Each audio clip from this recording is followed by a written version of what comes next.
The prepared slurry, lime, cement, and other raw materials are precisely measured and then automatically conveyed into pouring mixer for high-speed mixing according to recipe program.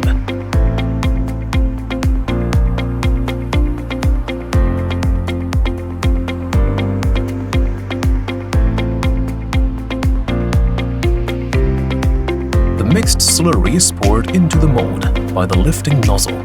The bubbles will be removed by vibrating rods.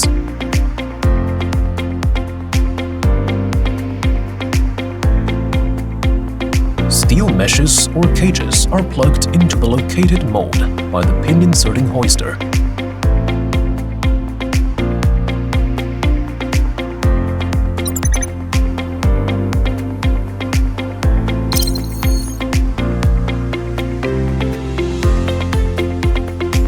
Then the mold is conveyed to the precuring room by ferry cart for curing under constant temperature.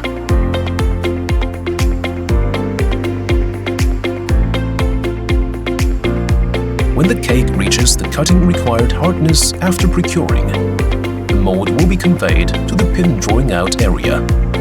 The pin drawing out hoister will pull out the assemble frame and pins together and place it on the conveyor rack, transporting to the automatic mash assemble area.